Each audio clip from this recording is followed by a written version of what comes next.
뉴스 읽기 매주 수요일 저녁 6시 화성시민신문의 주간 뉴스를 정리해 드립니다. 안녕하세요. 시민 여러분. 새해 복 많이 받으세요. 전에 19년 전에 파이팅!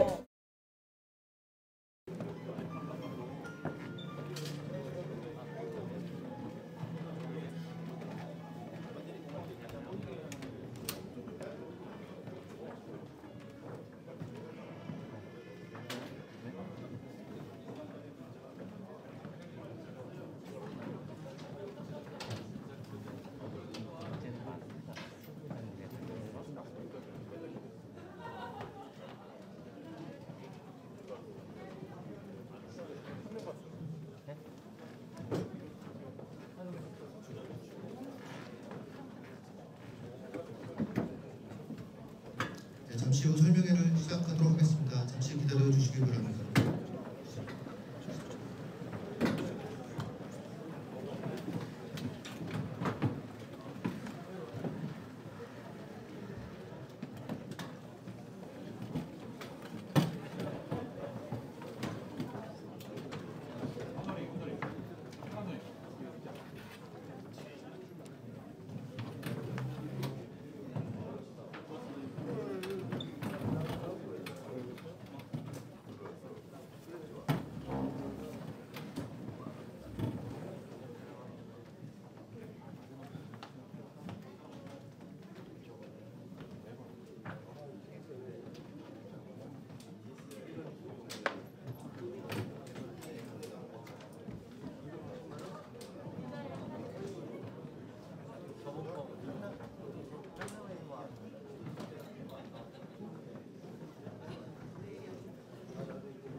자리를 정돈해 주시기 바랍니다.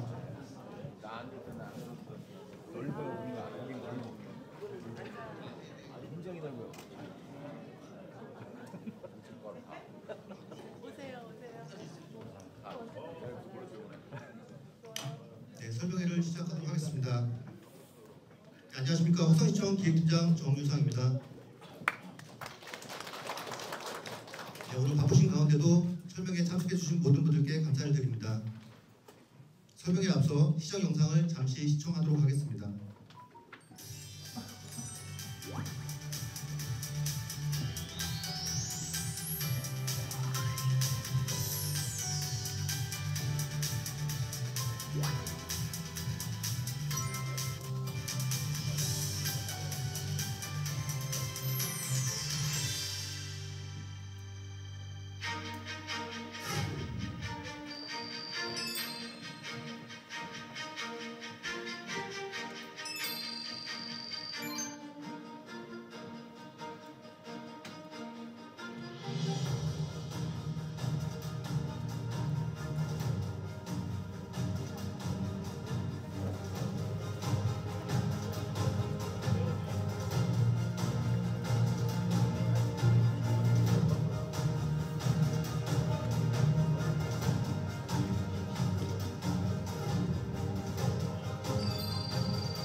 푸르른 바다에서 열리는 특별한 축제, 화성 뱃놀이 축제가 개최됩니다.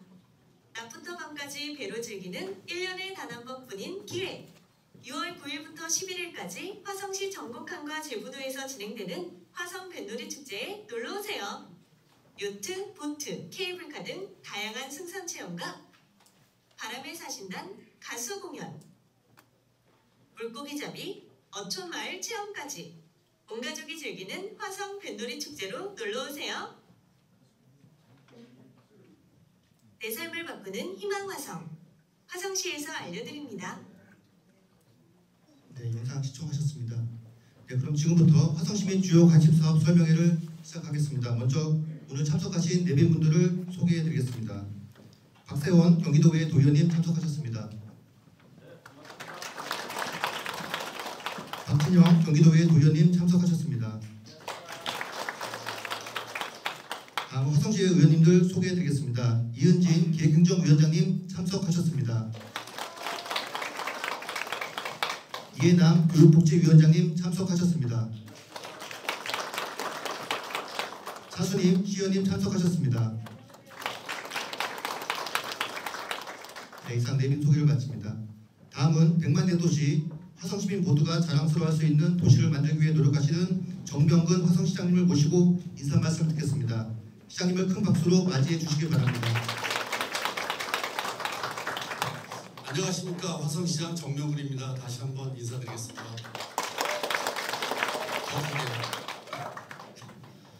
제가 공무원들한테 월요일날 출근하기 싫잖아요. 그래서 월요일날 출근하고 싶은 직장 분위기를 만들자고 해서 여러 가지 안 중에 월요일날 회의를 하지 말자라는 게 있습니다. 근데 보니까 오늘 잡았더라고요. 바꿀 수도 없고 우리 주민 여러분들한테 통보가 돼가지고 이 날짜를 변경을 못했는데 월요일날 오시는데 불편하지 않으셨어요? 괜찮아요? 네. 공무원들만 월요일날 출근하기 싫어하나? 네. 하여튼 이렇게 월요일부터 이렇게 많은 분들이 참석해 주셨는데요. 감사드리겠습니다.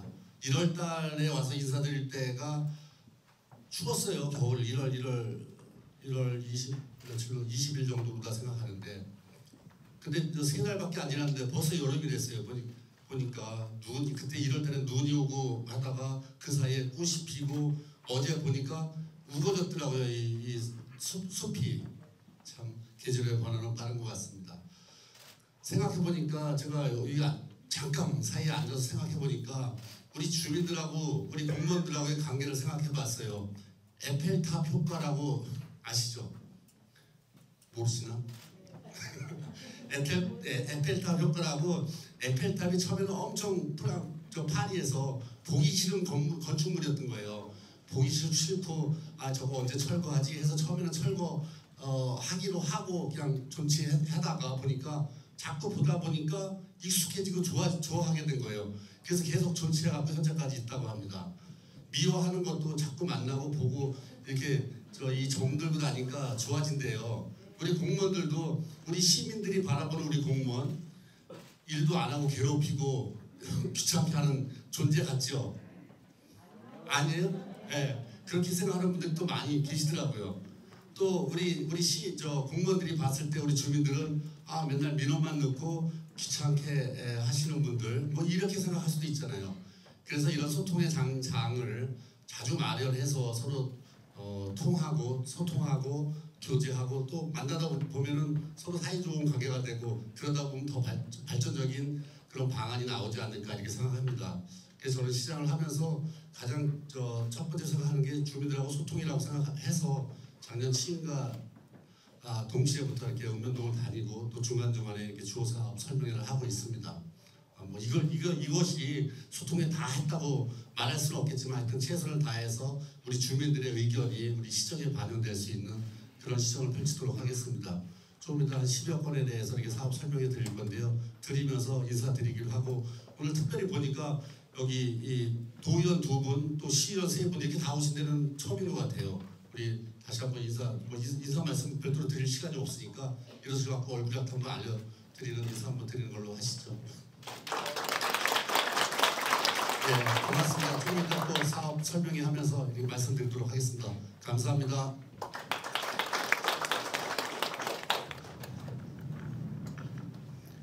네, 그럼 바로 설명회를 시작하도록 하겠습니다. 그럼 바로 첫 번째 설명 시작하도록 하겠습니다. 첫 번째, 뱃놀이 축제와 가칭 동탄 중앙 도서관 건립 관련해서 여가문화교육국장님께서 설명해 주시겠습니다. 안녕하세요. 여가문화교육장 강민철입니다.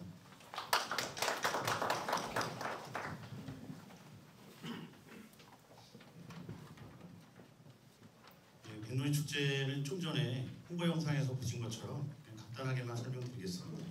6월 9일부터 6월 11일까지 전곡항에서 저희가 제부도까지 확장을 해서 뱃놀이 축제를 시작합니다.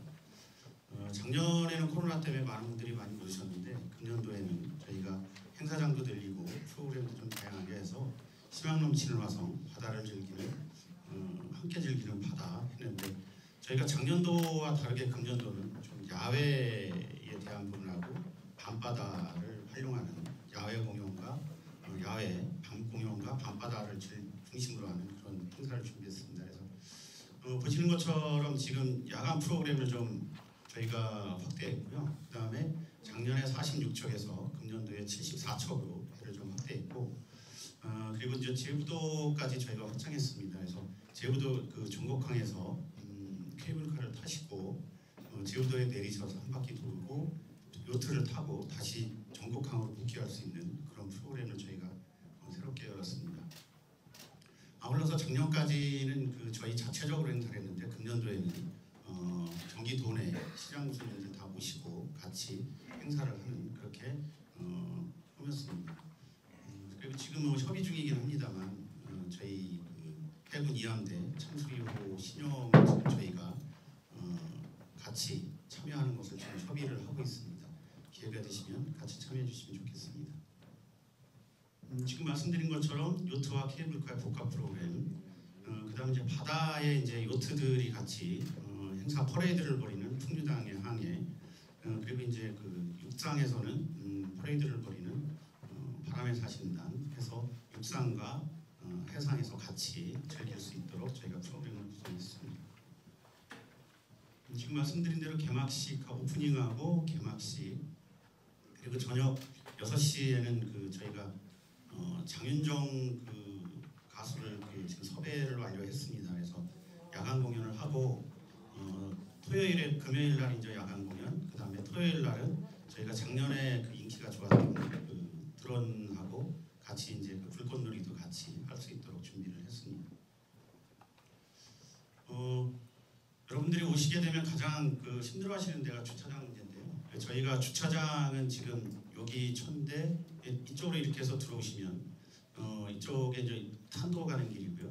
여기 산업단지 내에도 주차장을 확보했고, 그 다음에 대성지구에, 그 다음에 그 옆에 맞은편에 주차장을 확보해서 주차하시는 데는 그렇게 큰 문제는 없으실 거라고 저희가 생각이 듭니다. 아울러서 그전에는 주차를 해놓으면 걸어서 이렇게 들어오셨는데 셔틀버스를 여기서 이쪽으로 같이 돌아서 운용할 수 있도록 저희가 준비를 했습니다. 아울러서 여기 동탄에 계시는 분들이 제부도가 화성이 아닌지 아시는 분이 많이 계시더라고요. 전국항하고 화성시입니다. 이번 기회에 같이 오셔서 전국항이나 제부도가 화성시의 자원인 만큼 충분히 활용하실 수 있도록 아파트에서도 적극 홍보해 주시고 동장님께서도 기회가 되시면 단체장님들하고 같이 오셔서 승선 체험도 하시고 같이 즐기시면 좋을 것 같습니다. 네, 다음은 가칭 동탄 중앙도서관 관리인데요. 저희가 지난 3월 31일 날 안성동에서 착공식을 가졌었습니다. 그래서 총사업비 620억 원을 들여서 2025년도 5월 개관을 목표로 지금 진행 중에 있습니다. 큰 문제점은 없습니다만 지금 보시는 것처럼 620억 원이라는 막대한 예산이 투입이 되고 저희 시에서 566억 원을 지금 드리고 있는데 여기 계신 박진영 도의원님하고 박세원 도의원님 그리고 국회의원님들께서 14억 원을 좀 확보를 해주셨습니다. 아울러서 지금 도에서 한 40억 원을 추가로 내년도 예산에 지금 반영을 해야 되는데 저희 박세원 도의원님하고 박진영 도의원님께서 많은 노력을 해주시길 당부드리고 특히 중요한 것이 저희 이해남 교육복지위원회 위원장님 오셨는데요. 566억 원을 충분히 확보를 해야 저희가 내년도에 공사를 해서 25년도 한 3월에 준공을 하고 시범 운영을 거쳐서 5월 달에 개관을 할 수 있도록 하겠습니다. 지금 이 도서관은 그냥 동탄에 있는 일반 도서관이 아니고 화성시 27개 도서관에 대한 컨트롤 타워를 역할을 할 수 있는 그런 도서관으로 저희가 지금 짓고 있습니다. 그래서 여러분들께서도 계속해서 관심을 가지시고 제대로 도서관이 지어져서 시민 여러분들의 소통 공간은 물론 화성시 문화와 어린이들이 아니면 우리 시민들이 평생학습 기관으로서 충분히 활용할 수 있도록 관심을 많이 가져주시기 바랍니다. 이상 설명을 마치고 질의응답 하겠습니다. 네, 일단 사업에 대해서 궁금하신 분 있으면 손을 들어주시면 마이크 전달해 드리겠습니다. 없으세요? 없으시면 다음으로 넘기겠습니다. 네, 감사합니다, 부장님. 저희가 한 10개 정도 오늘 사업 설명을 드릴 건데요. 맨 마지막에 한꺼번에 하는 것이 아니라 국장님 설명하고 바로바로 이어서 질의응답을 받도록 되어 있습니다. 네, 궁금한 사항 있으면 사업 설명 후에 손을 들어주시면 저희가 마이크 전달해서 질의응답 진행하도록 하겠습니다. 다음 사업 설명은 가칭 동구 동탄 노인회관 및 동탄 시니어클럽 복합시설 건립 관련해서 시민복지국장님께서 설명드리겠습니다. 예, 인사드리겠습니다. 화성시청 시민복지국장 정선입니다. 예, 여러분 가지고 계신 자료 8페이지 동구 동탄 노인회관 및 동탄 시니어클럽 복합시설 건립에 대해서 보고드리겠습니다. 화성시는 9만여 분의 노인 어르신이 계시고요. 또 724개의 경로당이 있습니다. 또한 관할구역도 상당히 넓기도 합니다. 그런데 그동안 향남 발안에 있는 노인의 지회와 공담에 있는 시니어 클럽에서 한 곳에서 회의나 일자리 사업 등을 총괄했었습니다. 그런 관계로 어르신들이 이동권이 좀 상당히 취약한데요. 상당히 불편이 많이 있었습니다. 이에 관련 시설을 동서로 분리해서 동탄이동 국제고 근처인데요. 동탄 공영차고지 바로 밑에 저 위치가 아마 이제 변전소 맞은편이 될 겁니다. 거기에 노인회관 및 시니어클럽 복합시설을 별도로 건립을 해서 어르신들의 접근성도 높이고 또 민선 8기 공약사항인 건강하고 다양한 일자리를 제공하고자 합니다. 시설은 지하 1층에서 지상 4층까지로 연면적 3,900평방미터로 노인회 사무실, 시니어 클럽 사무실, 공동 작업장 등으로 구성되어 전체 소요 예산은 255억 원입니다. 2024년 9월 착공해서 2025년 10월 준공을 목표로 하고 있습니다. 사업 진행에 차질이 없도록 향후 진행 절차를 밟아 나가겠습니다. 이상 간단히 설명을 마치고요. 질문 사항이 있으면 질문에 답하도록 하겠습니다.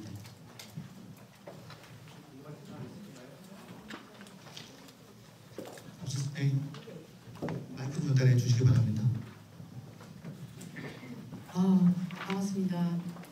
드디어 동탄 시니어 클럽 복합시설이 노인회관이 지어진다 하니까 너무 감사드립니다. 혹시 설계하고 지을 때 주차장을 좀 많이 크게 좀 확보를 해 주셨으면 좋겠습니다. 지금 주차 대란이거든요.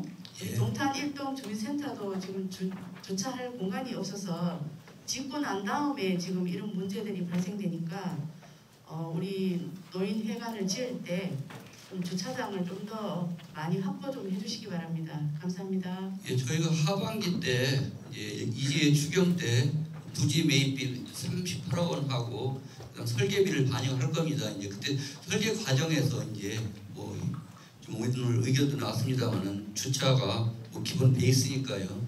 저희가 그 부분은 검토를 해가지고 많이 반영을 하도록 그렇게 좀 하겠습니다. 예.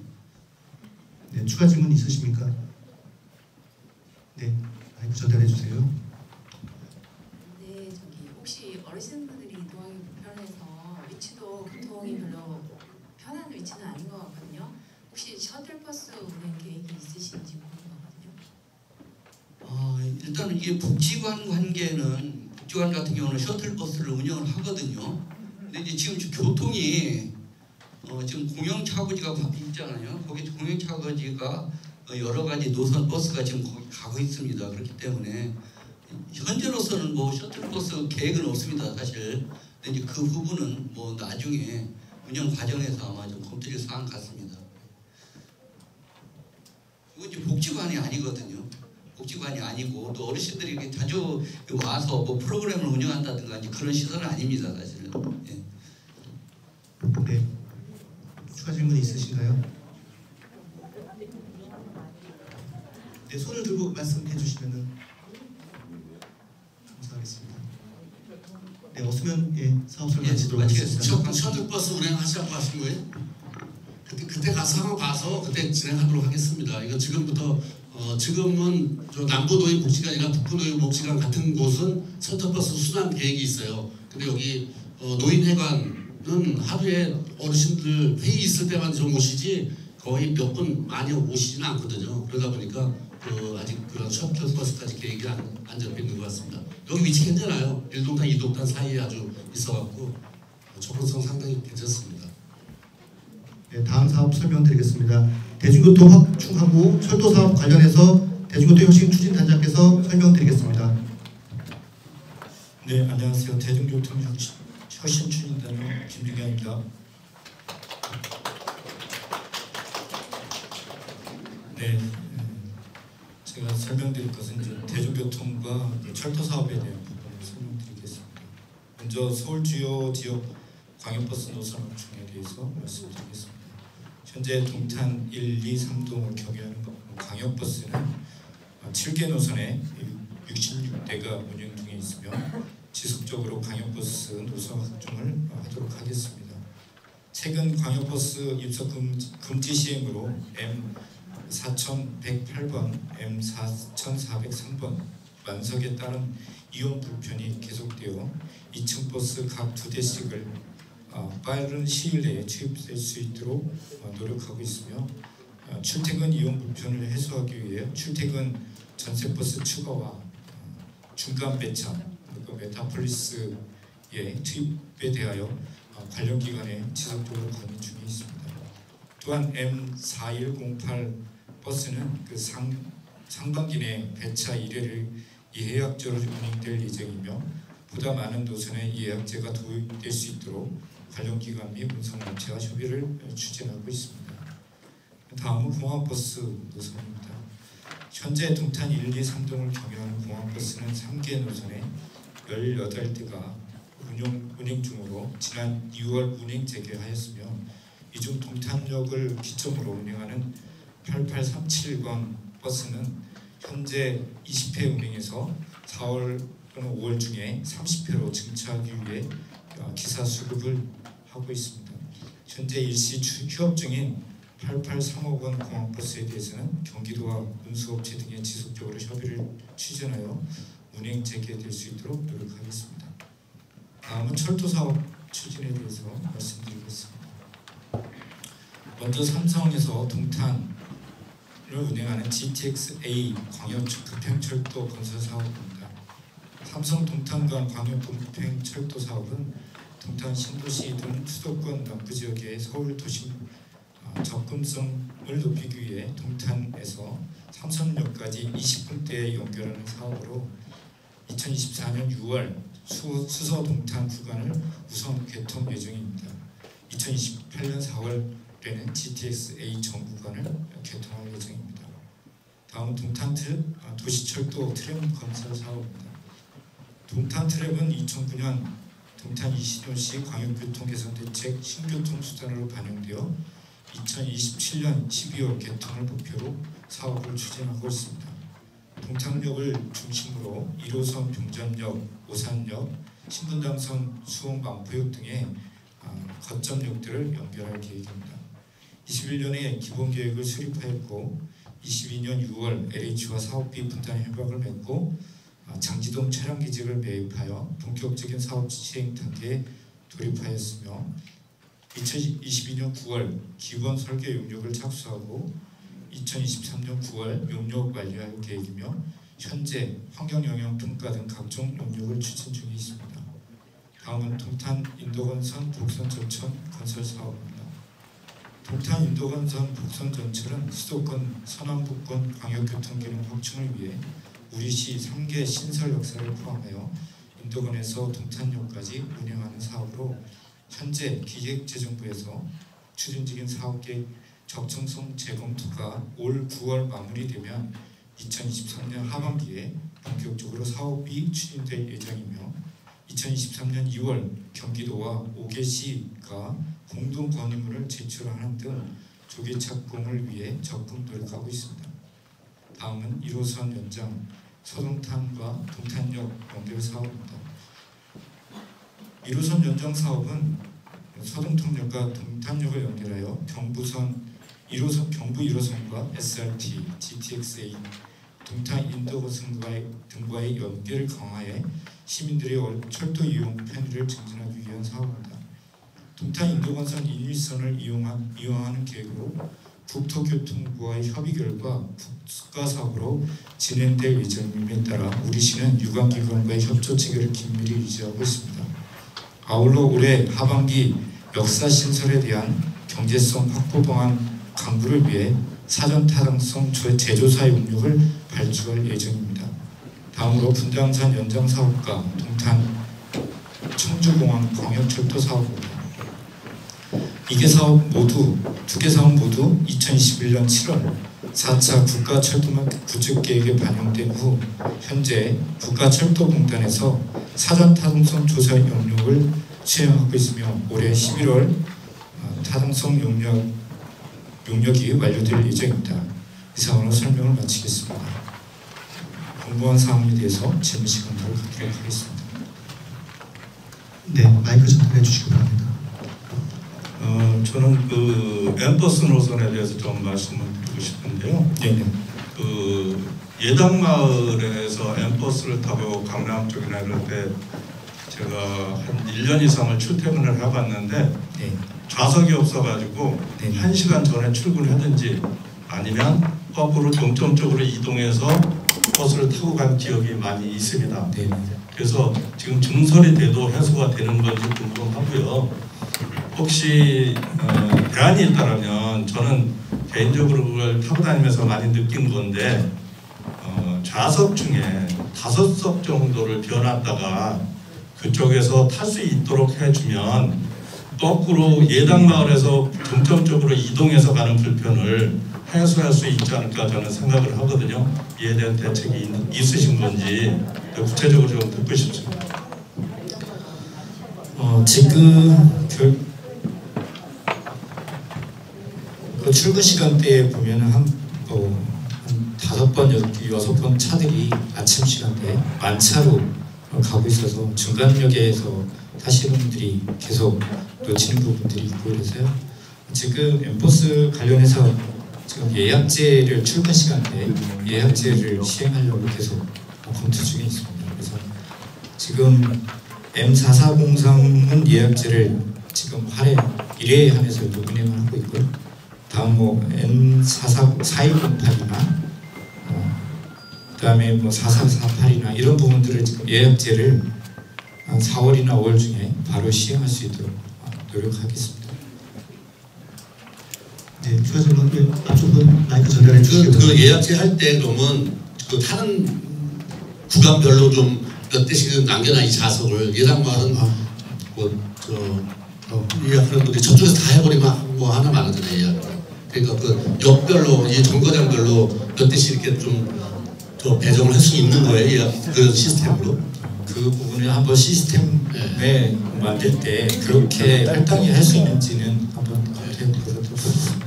근데 이제 예약이라는 것은 사전에 예약을 거는 거기 때문에 어떤 식으로 활동이 돼서 실현 가능한지는 한번 검토해 보도록 하겠습니다. 네, 저는 예당마을 로터캐슬 회장입니다. 말씀하셨던 부분하고 똑같은 개념인데요. 예약제를 직접 해보셨는지, 예약제 얼마나 불편하고 제대로 잘 안 되는지 아시는가요? 난 모르겠습니다. 예약제는 허공에서는 얘기고 실질적으로 정차 또는 아니면 노선 변경을 통해서 실제로 만석이 되는 것을 피할 수 있는 방법을 찾으셔야지 후보했던 것처럼 예약제라는 개념이면 주민들의 불편만 일어나는 거 아닙니까? 실질적으로 그렇게 할 수 있는 부분과 그다음에 검토 중이라는 개념은 굉장히 애매합니다. 실질적으로 언제까지 이렇게 완료시키겠다고 하시는 분들이 상당히 필요하다고 생각하거든요. 거기에 대해서 답변을 부탁드립니다. 지금 4108이나 4403이나 이런 버스들이 이제 준공연계로 국가 대강의로 넘어가 있는 상태라 대강의에 지금 만차에 대한 부분들이 계속 민원이 있으니까 대강의에 적극적으로 정체에 대한 부분을 검토하도록 하겠습니다. 이 버스, 이 광역버스 업무가 우리 시 업무가 아니다 보니까 이게 상당히 불편한 거예요. 시민들은 우리 화성 시민들인데 우리가 서울시하고 협의해야 되고 국토부하고 협의해야 되는 사항이다 보니까 바로바로 해결이 안 되는 겁니다. 서울의 버스 한 대를 더 늘리기 위해서는 총량제에 의해서 승인을 받아야 되는데 서울에서도 그 들어오는 숫자가 정해져 있기 때문에 안 되고 출퇴근 시간에만 이 버스 우리가 관광버스 그거 하는 거는 그것도 또 승인을 받아야 되는 건가요? 그 숫자도?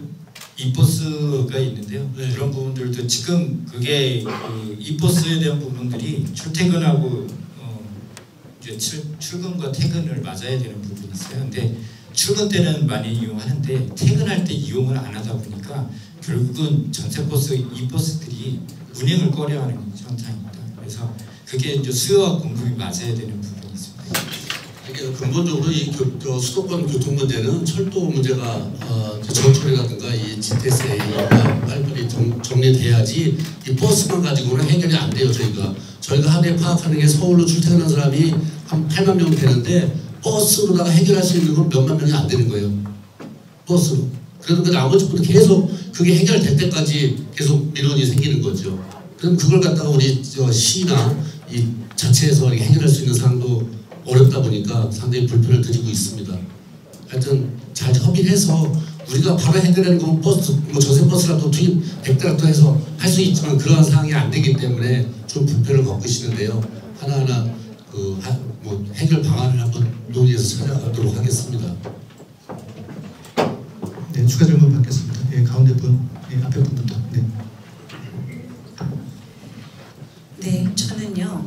김포공항 가는 버스에 대해서 문제점을 말씀드리려고 하는데요. 사실 저희가 1동탄에서 출발할 때는 크게 문제는 없었습니다. 지금은 2동탄에서 출발하다 보면 사실은 1동탄에 와서 거의 만석이세요.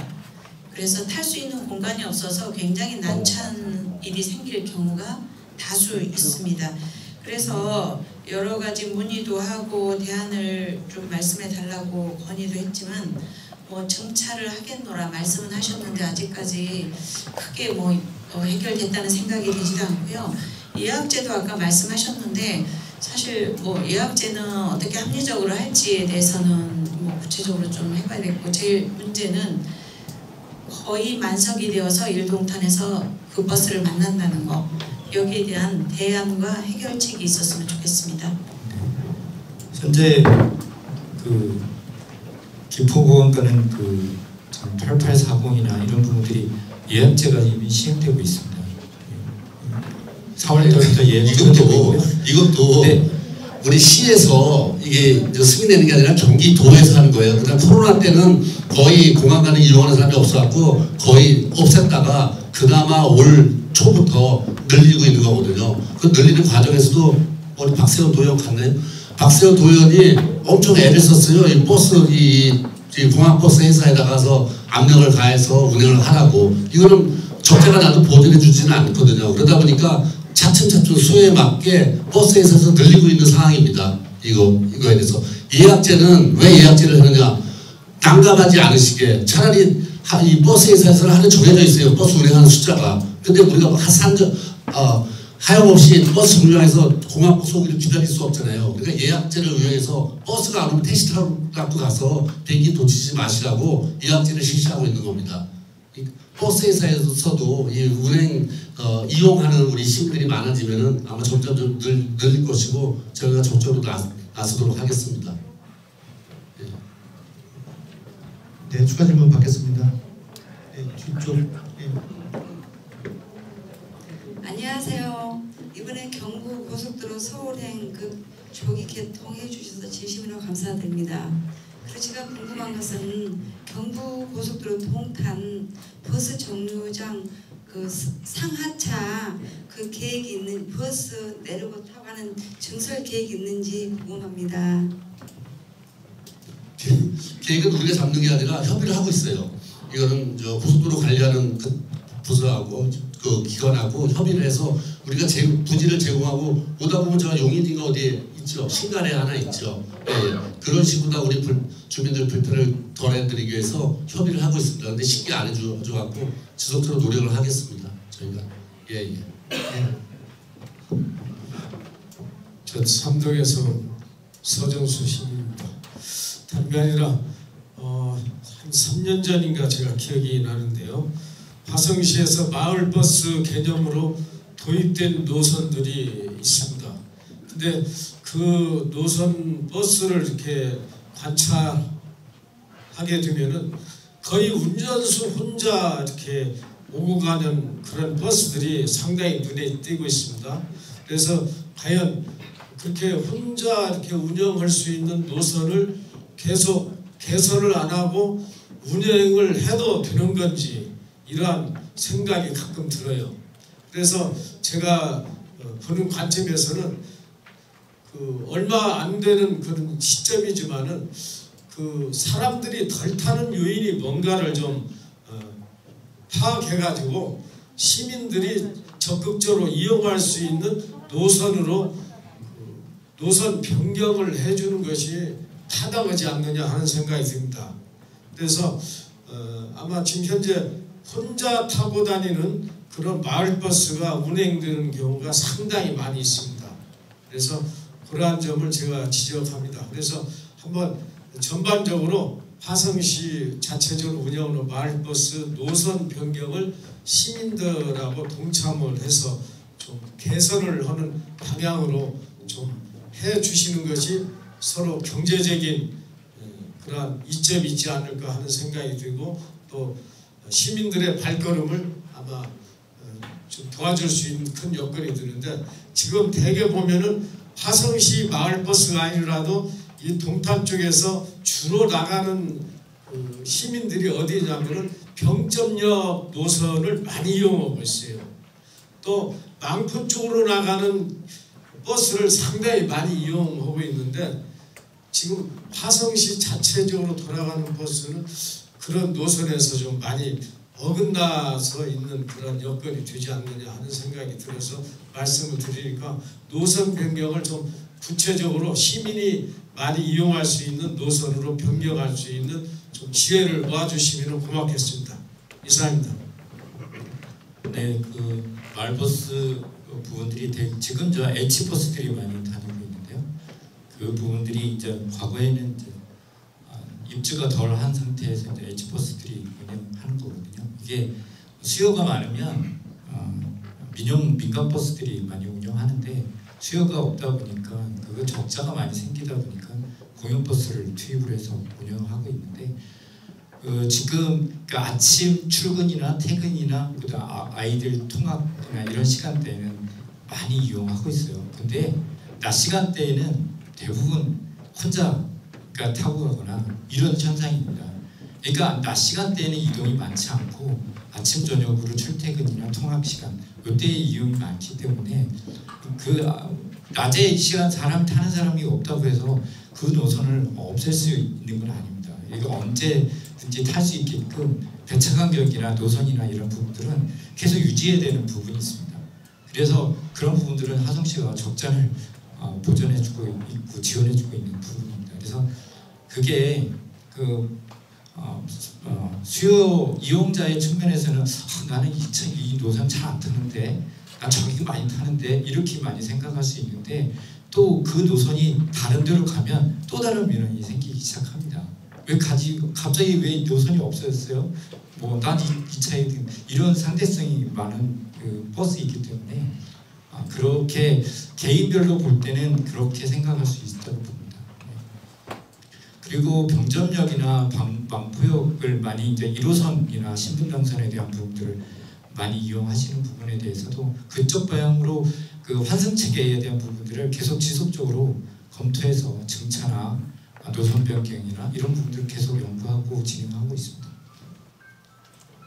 네, 추가 질문 받겠습니다. 네. 제가 보충해서 한 말씀 드리겠습니다. N버스 노선하고 공항버스 노선 관련해서 예약제 얘기를 계속 하셨는데요. 그렇다면 예약제를 잘 활용하는 것도 하나의 방법일 수 있다는 생각을 합니다. 예를 들어서 우리 동탄 1신도시에 못하는 수요만큼을 예약으로 비워놓거나 N버스도 마찬가지로 예당마을 쪽에 예약제로 해서 5석 정도를 비워놓는다라면 충분히 그 예약제를 활용해서 버스를 굳이 증차 안 하더라도 수요에 대한 문제점을 해소할 수 있다라는 생각을 하는데 이 부분을 적극적으로 검토해 주시길 바라겠습니다. 네, 알겠습니다. 네, 더 궁금하신 사항 있으신가요? 네, 네, 마지막으로 한 분만 더 받고 다음 사업자로 넘어가겠습니다. 예, 동탄일동의 장건수입니다. 그 버스 광역버스에 대해서는 그 버스 그 좌석 예약제는 사실 그 5, 6년 전에 확실히 하겠다고 이제 있었던 사항입니다. 그런데 시행이 안 됐어요.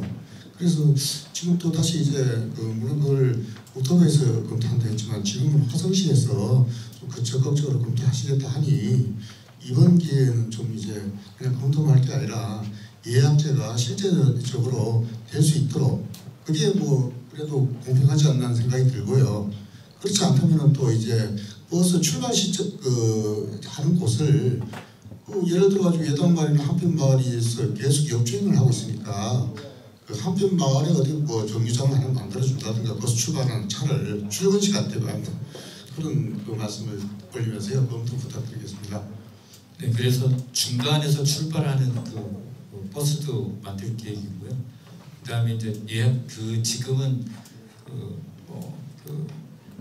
차고지에서 시작하면 이제 중간에 예당마을 같은 경우는 못 하는 케이스들이 많기 때문에 이제 예약 그 방책으로 이제 예약제라는 도구를 하나 더 추가한 부분이고 중간에 타시는 부분에 대해서 그런 부분들을 많이 연구하도록 하겠습니다. 이렇게 하겠습니다. 교통 문제, 이 버스 문제는 늘 저 불만이 많으시잖아요. 우리가 또 우리 시에서는 한계가 있는 거고 언제 한번 주민 토론회를 하루 종일 할게요. 한번 오셔서 우리 화성시의 버스 현재 현황을 한번 들으시고 좋은 안이 있으시면 이렇게 말씀해 주시고 아까 말씀드린 대로 에펙타 효과라고 있잖아요. 서로 이렇게 만나서 얘기하다 보면 좋은 방법이 찾아질 수 있지 않을까 생각합니다. 우리 저 단장님께서 한번 저 버스에 대한 문제만 가지고 한번 이쪽에서 토론하는 시간을 갖도록 하겠습니다. 네, 알겠습니다. 네, 감사합니다. 다음 사업 설명 넘어가겠습니다. 잠시 내빈 한 분 더 소개해드리겠습니다. 이원호 국회의원을 대신해서 유지용 비서관님 참석하셨습니다. 네, 감사합니다. 네, 계속해서 동탄 신도시 개발에 관련해서 지역개발 사업소장께서 설명드리겠습니다. 예, 인사드리겠습니다. 지역개발 사업소장 이정희입니다. 이문을 보고 좀 말씀드리겠습니다. 24초 되겠습니다. 6번 동탄 1 신도시 조성사업 중에 6-1 동탄 1 택지개발 사업 특별기획관리구역 메타 2단계 사업입니다. 메타 자체는 2008년도 3월 준공 이후에 약 15년간 방치되어 있는 토지였습니다. 동탄 인도원선 옥선 전철 건설 사업 추진으로 개발에 대한 주민의 기대가 상당히 큰 지역으로서 95번지 18,920평방미터는 주 신흥 개발이 99번지 18,545평방미터는 주 하우 DNC가 2020년 9월 20날 그 지구단이 제안 신청을 하였습니다. 금년 1월 9일 날 주민 공람을 1월 25일까지 했었고요. 약 1,600건에 대한 주민 의견이 들어왔습니다. 의견 자체는 찬성 반대가 다양했었고요. 주민 의견 자체 중에서 일조권과 조망권 침해되는 의견이 가장 많았는데 이 지역 자체가 특별 계획구역 중 용도 지역이 중심 상업지역입니다. 상업지역에 대한 그 용도 지역을 좀 설명드리면 전체 4개로 이제 구분이 되는데 중심 사업, 일반 사업, 근린 사업, 유통 사업 이렇게 구분이 됩니다. 그래서 통상적으로 계획은 법에서 정한 게 90에서 1,100 정도로 정하고 있습니다. 그래서 일조권 자체는 검토 대상이 아니지만 주변 환경 자체를 좀 고려해서 공동위원회라는 심의 절차가 있을 때 여기서 한번 주민들의 민원사항 자체를 검토하도록 하겠습니다. 또 하나 민원 자체가 제일 많은 거는 이렇게 큰 건물 들어오게 되면은 주민 인프라에 대한 사항 자체가 문제가 되지 않겠느냐 그런 사항에 의견을 주셔서 요거는 저희가 관련 기관과 관련 부서에 조치 결서를 받아서 서로 협의 의견을 조율하는 거로 하겠습니다. 태원 추진계 자체는 24년 상반기에 공동위원회를 상정할 계획인데 요거는 위원회 일정에 따라서 다소 변경될 수 있음을 말씀드리겠습니다. 26쪽이 되겠습니다. 동탄 1지구의 2단계 활용 방안입니다. 2단계 활용 방안 자체는 전에 대체 농지였던 부분인데요. 대체 농지 자체가 전반적으로 보시게 되면 오산천 주동으로 있습니다. 전체 81만 2,136평방미터를 가지고 활용할 계획인데 사업 준공 자체는 24년 12월 31일까지 할 계획입니다. 오산천을 중심으로 해서 제일 상단에 주차장하고 화물 채거지가 있고요. 주차장 자체는 서구동 590-20번지 그래서 일반 주차장 자체가 555면 캠핑카 주차장이 173면에서 전체 726면이 되겠습니다. 8면이 되겠습니다. 사업 자체는 저희가 30억을 투입해서 23년 6월 준공 예정입니다. 화물 차고지 자체는 서구동 590-26번지로서 19,800평방미터입니다. 화물차 자체를 전체 세울 수 있는 226면을 조성할 계획이고요. 사업 배치 자체는 231억을 들여서 금년 7월에 준공할 계획입니다. 그 아래 페밀풀이 있는데 페밀풀은 다음 장에서 좀 상세하게 설명드리는 걸 하고요. 한옥마을 자체는 테마형 마을 조성 가이드라인 자체를 현재 수립 중에 있습니다. 블록형 자체가 81,270평방미터고 전체 블록 자체는 2개 블록에 194호 입점할 계획입니다. 연립주택 자체는 3804평방미터고 한 개 블록에 267호가 입지할 계획입니다. 하단에 체육공원 자체는 반성동 570-1번 주고요. 5613평방미터입니다. 여기 입지할 시설 자체는 다목지역체육관, 광장, 축구장, 족구장 그 외에 주차장들이 입지할 계획이고요. 전 총사업비는 460억에 체육관은 금년 6월달 준공, 공원은 금년 12월에 준공할 계획입니다. 좀 전에 설명을 드렸던 페밀풀 자체의 설명을 좀 드리겠습니다. 28쪽이 되겠습니다. 가칭 동탄 페밀풀 문화 노동 조성 사업 되겠습니다. 서구동 350-4번지 1원이고요. 문화공원 1호로 지정되어 있습니다. 면적 자체는 5,748평방미터하고 그 24년 7월에 준공할 계획입니다. 주요 시설 자체는 아쿠아풀이라서 수영장, 그리고 웰컴 조형물, 그리고 포레스트 블루라 해서 바닥 분수하고 볼러리 공간이 있습니다. 그리고 플로팅 리벌브라 해가지고 유스풀, 물이 이렇게 흘러가면서 아이들이 놀 수 있는 시설이 입지할 계획입니다. 사업 자체는 약 170억 정도 투입할 계획이고요. 사업 시행자는 한국토지공사에서 사업을 해서 저희 시로 기부 체납하는 것으로 되어 있습니다. 2019년 10월에 가족형 물놀이 특화 기본구상계획을 착수해요. 21년 12월 달에 기본 및 시설계를 완료했고요. 그 작년 4월에 대지공사를 착공하여 금년 7월에 대지공사 자체는 완료하여서 그 내년 6월에 시운전하고 그 내년 7월 달에 그 완전 개장하는 거로 추진할 계획입니다. 이상 제 보고를 마치도록 하고 그 질문사항 있으면 질문을 받는 걸로 하겠습니다. 네, 3개 사업 설명드렸습니다. 질문 받겠습니다.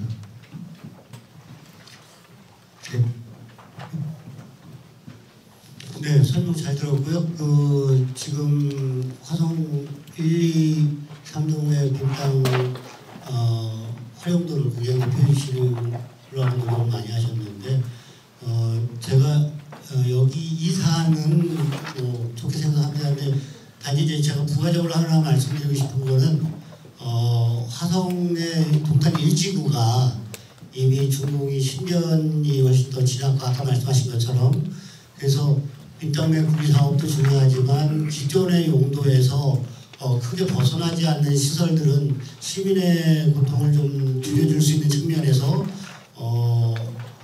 동일 시설군 내의 변경을 그 시기나 장소 이런 거에 맞추어서 할 필요가 좀 있지 않을까. 혹시 그거에 대해서 시민 의견을 제도적으로 수렴해서 좀 그 지구단위계획에 좀 패스트트랙 같은 개념으로 할 수 있는 부분이 혹시 의지를 갖고 계신지 한번 여쭤보고 싶습니다.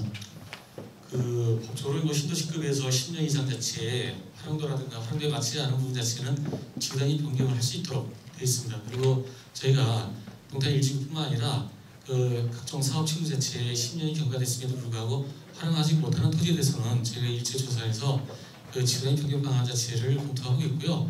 그 개인이 매수해서 뭐 건물을 줬다든가 하는 사항 자체는 개인들이 지단 자체를 신청하게 되면 그 저희가 세부적인 사항 자체를 검토해서 이반 과정 여부 자체를 하고 있는데 지금 원장님 말씀하신 사항 자체는 저희가 수차례 면담도 했었고 그거는 이 공식석상에서 말씀드리는 것보다는 그 전에도 말씀드렸지만 그렇게 진행하는 게 올바를 것 같습니다. 그래서 만약에 아직까지도 이해가 좀 잘 안 되시면은 한번 방문하시게 되면은 그 원장님 건에 대해서는 별도 다시 설명드리도록 그렇게 하겠습니다.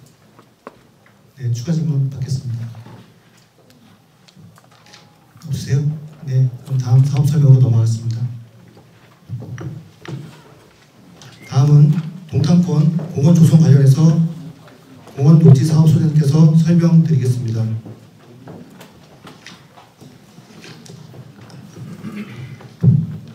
네, 인사드리겠습니다. 공원 녹지 사업소장 김사장입니다. 29쪽이 되겠습니다. 보타닉 가든 화성 조성 사업입니다. 보타닉 가든은 화성은 민선 폐기 핵심 공약 사업입니다. 식물을 주제로 전시 관람, 체험, 교육 프로그램이 복합적으로 이루어진 공공정원입니다. 차원 높은 여가 문화 서비스를 시민들께 제공하자 하는 사업이 되겠습니다. 현재 오산천을 중심으로 열공원, 반석산 등 동탄 신도시 주요 공원 약 1650평방미터를 대상 설정하여 기본 영역을 추진 중에 있습니다. 금년도 9월 중 열공원 전시 운실 건립 위한 실시 설계를 추진하여 24년 하반기 착공, 25년 말 준공을 목표로 추진하고 있습니다. 네, 31페이지가 되겠습니다. 능동 생활도시수 조성 사업입니다. 능동 1122호 일원에 낙후된 저리 주변을 대상으로 해서 약 일반 제곱평미터 면적의 휴게시설, 편의시설을 설치하고 목교, 수목, 시체를 통해 여가 공간을 조성하는 사업이 되겠습니다. 현재 대상지가 완충노출에 결정돼 있어서 편의시설 설치를 제한이 있는 바 도시계획관리 변경위를 통해서 근린공원으로 변경할 예정입니다. 작년 하반기 실시 변경을 통해서 목표 설치, 주민 요구사항들을 반영하여 추진이 다소 늦은 감이 있으나 금년도 5월 공사 출발 목표로 추진했습니다. 네, 이상으로 설명 마치고 궁금한 사항 있으면 질문 받도록 하겠습니다. 네, 질문 받겠습니다. 없어요? 네, 설명 마치겠습니다. 다음 사업 설명 드리겠습니다. 다음은 화성 특례시 추진 관련해서 장채정 국장님께서 설명드리겠습니다. 인사드리겠습니다. 자칭경찰 박형입니다. 우리 시민 여러분들이 갖고 계시는 책자 32페이지가 되겠습니다. 일단 양해 말씀드릴게요. 전국 특례시 현황 박스 안에 우리 화성시 인구가 96만으로 표기되어 있는데요. 현재 97만 5,106명이 되겠습니다. 우리 시민 여러분께서 보셨겠지만 좀 안타까운 거는 우리 시민들에게 우리 행정서비스를 베풀어야 되는 공직자 수가 창원에 비해서 반뿐이 안 된다는 말씀을 드리고요. 그다음에 이 자료에는 안 나와 있지만 화성시가 이 5개 시 중에 가장 관할구역을 크게 갖고 있고요. 관할구역을 크게 갖고 있는 것뿐만 아니라 성장을 견인할 그 개발 면적이 이 4개 시하고는 비교할 수 없습니다. 저희 시는 이 현재 연말쯤에 저희가 100만을 달성할 거로 예측하고 있는데요. 2년 연속 인구가 100만이 유지가 되면 2025년 1월쯤에는 수원, 고양, 용인, 창원에 이어서 저희 시가 5번째로 특례시로 출범할 거로 예상하고 있습니다. 근데 2030년이 지나면 저희가 수원시를 지치고 전국 최고의 도시로 그 누구나 예측하고 있는 게 우리 화성시 현실을 알 수 있겠습니다. 그럼 특례시로 출범하면 시민들에게 어떤 생활에 좀 영향을 미치나 좀 설명드리겠습니다. 먼저 그 330만 제곱미터 미만의 택지개발지구를 지정할 수 있는 권한이 생기고요. 그다음에 개발 제한 구역 지정, 해제 요청의 권한이 좀 생길 수 있고요. 물류단지 지정, 해제와 개발 운영권, 그다음에 가장 중요한 지역개발 채권 발행 등 기존에 중앙이나 경기도에서 갖고 있던 권한 좀 15가지 그 종류 사무 권한이 우리 시장님께 이양되도록 되어 있습니다. 이게 부족하기 때문에 최근에 시장님께서 4개 시 특례시장들하고 계속적으로 유기적으로 소통하고 계시고 국회 방문하시고 행정안전부를 방문해서 더 많은 권한을 좀 확보하기 위해서 지금 노력하고 있다는 걸 말씀드리겠습니다. 아울러서 시민분들하고 관계 전문가들을 모시고 저희가 특례시 준비위원회를 5월에 발족해서 본격적으로 활동해서 시민의 생활이 어떤 식으로 변화되는 게 합리적인가, 또 중앙이나 광역 단위에서 어떤 권한을 저희한테 유입받는 것이 화성시 발전에 유익한가를 착실히 준비하고 연구토록 하겠습니다.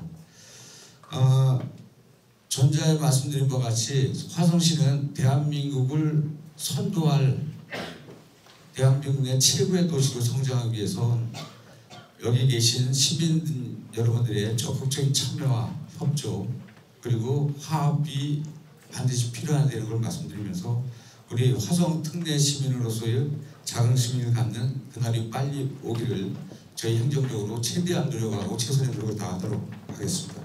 자, 이상 보고를 마치고요. 특례시에 대해서 우리 시민 여러분께서 궁금하신 사항이나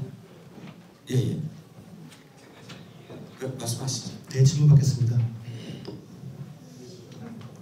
네, 화성시가 이렇게 역동적으로 발전하고 있는 데 굉장히 기분이 좋습니다.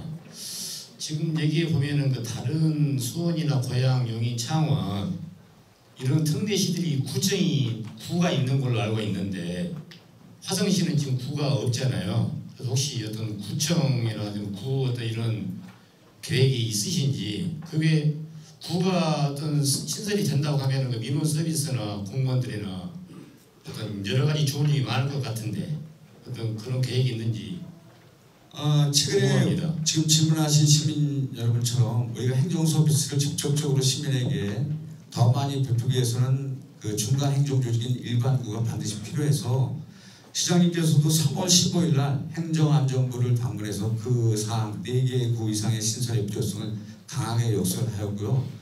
저희 행정정부뿐만 아니라 우리 화성시에서도 이 사항에 대해서 지속적으로 중앙정부에 건의하고 있고 곧 중앙정부에서 우리 100만 인구가 넘어서고 그다음에 여러 가지 행정적 변화를 중앙정부부터 알고 있기 때문에 저희도 최대한 노력을 하는데 이 모든 권한은 중앙정부 특히 행정안전부에서 갖고 있기 때문에 저희가 효율적으로 여러 시민들의 의견을 모아서 구청의 필요성을 계속 역설해서 구청을 이끌어내도록 최선의 노력을 다하도록 하겠습니다.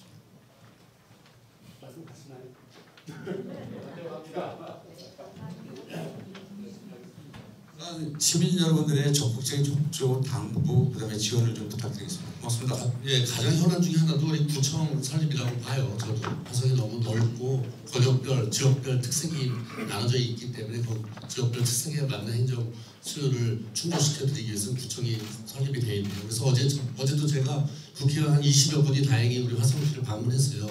그 자리에서 제가 우리 첫 번째 하나 안건 건의를 드렸는데 그게 구청 설립입니다.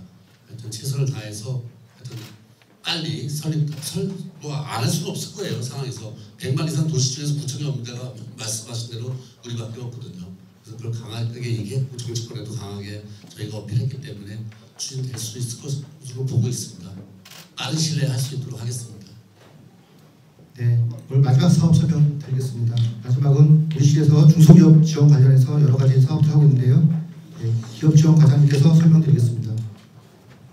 네, 인사드리겠습니다. 기업지원과장 신현배입니다. 네, 먼저 중소기업 지원센터 건립입니다. 경기도 내 최다 기업들이 소재한 화성시의 지역 특성을 고려해서 중소기업 지원을 위한 중추적 기관의 설립을 위해 중소기업 종합지원센터 설립 사업을 추진 중입니다. 중소기업 지원센터 건립을 위한 용역을 현재 시행 중으로 타당성 용역 조사를 위한 업체를 선정 중에 있으며 올해 말 타당성 조사 용역이 완료되면 용역 결과에 따라서 추진할 예정입니다. 다음은 중소기업 지원 분야입니다. 화성시는 27,000개의 제조업과 도소매 서비스업까지 총 10만 4,000개의 사업체들의 생산활동을 통해 한 해 81조 원의 지역 내 총생산원이 이루어지고 있으며 대부분이 제조업에서 발생하고 있습니다. 팬데믹 경제에 이은 국제적 경기 침체로 중소기업의 어려운 상황을 해결하기 위해 자금 지원과 기업하기 좋은 도시를 만들기 위해 시에서는 여러 가지 사업들을 추진하고 있습니다. 먼저 관내 중소기업 제조업체를 대상으로 근로자를 위한 노동 환경과 작업 환경 개선 사업에 9억 원의 예산을 투입, 중소기업의 열악한 노동 작업 환경 개선을 위해 추진 중에 있습니다. 또한 공장 밀집 지역의 취약한 기반시설 정비를 위해 금년에는 16개소에 15억을 투입, 중소기업의 성장 환경 구축에 최선을 다하고자 합니다. 다음은 중소기업 자금 지원 분야입니다. 자금난을 겪고 있는 중소기업의 보증지원 및 이자 비용 완화 등을 지원하는 중소기업 특례 보증지원 사업과 경기도 중소기업 육성자금 지원에 총 34억 원의 예산을 편성, 경기 신용보증제 등을 통해 중소기업들이 지원받을 수 있도록 추진하고 있습니다. 또한 관내 수출기업의 경쟁력 강화를 위한 엣지트레이드 수출 상담회 개최와 해외 시장단 개척단 운영, 국내외 전시회 참가 지원 사업, 수출기업 인프라 구축 사업에 총 25억 원을 편성 추진 중에 있으며 관내 기업의 글로벌 경쟁력 강화를 위해 힘쓰고 있습니다. 또한 화성시는 기업 현장 여건에 밝으신 전문가들을 10개 산업 분야의 기업인 및 기업 지원기관 관계자 86명으로 화성시 중소기업 자문단으로 이촉하였습니다. 행정에서 살피기 어려운 중소기업의 애로사항 및 기업 성장과 필요한 정책 영역을 발굴하기 위해 자문단과 상시 소통하며 기업 활동에 필요한 지원 영역을 지속적으로 찾아가도록 할 예정입니다. 이상으로 설명을 마치도록 하겠습니다. 혹시 질문이 있으면? 네, 가운데 분 마이크 전달해 주시기 바랍니다. 이 중소기업 지원센터 건립을 어디다 하나요? 그런데 현재 용역 중에 있기 때문에 장소는 특정되어 있지는 않습니다. 화성시 전역을 대상으로 해서 용역 중에 있습니다. 그러면 지금 현재 서구동에 있는 예전에 폐기물 자리랑 그 축구장을 해서 하는 그거는 하고 있지는 않는 건가요? 일단 화성시가 총 대상으로 해서 전체 용역 반경에 두고 있습니다. 알겠습니다. 그 부지에 대해서 지금 검토하고 있습니다. 그 좋은 부지라 그걸 어떻게 하면 우리 동탄 1지역 또 화성의 지역 발전에 도움이 되고 세수 확보할 수 있는 방법이 있을까 해서 도시공사하고 저희가 지금 논의를 하고 있어요. 아직 주민들한테 오픈할 단계는 아니지만 거기를 갖다가 하여튼 우리 화성시 또 주민들한테 도움이 되는 방향으로 검토하고 있습니다. 그게 실질적으로는 그 많이 진행이 됐던 거로 보고 있던데요. 진행 안 됐고 지구 단위 계획 변경을 했어요. 그동안에 운동장하고 음식물 처리장 부지였었잖아요. 그걸 갖다가 작년 말에서야 도시계획 심의를 거쳐서 지구 단위가 됐던가요? 국장님? 어디까지 된 거지 그거? 지구 단위 절차는 마무리됐어요. 지구 단위 절차를 마무리한 거지. 그래서 그런 거를 할 수 있는 우리가 그런 중소기업 지원이 됐든 창업이든 아니면 뭐가 됐든 간에 할 수 있는 그런 용지를 이제 바꿔놓은 상태예요. 현재 상태가. 예? 15년째 방치돼요. 어디가요? 서구도 어디? 운동장이요? 아니 그 하동마을. 그쪽에 말씀하시는 게 아니에요. 그 부지하고 다른 부지 지금 이제 말씀하시는 서구도 29번째 말씀하시는 거예요. 서구도 29번째. 예, 29번째. 예. 그리고 옆에 그 서구동 그쪽에 지금 현재 그 민원사항이 엄청 많은 걸로 알고 있는데요. 그 행정소송도 하고 있는 걸로 알고 있습니다. 행정심판. 뭐와 관련돼서? 그 부지의 활용에 대해서 뭐 하고 있더라고요. 아니, 뭐 그런 건 아직 없어요. 네. 그리고 58번지도 서구도 58번지도 하여튼 거기도 좋은 땅이잖아요.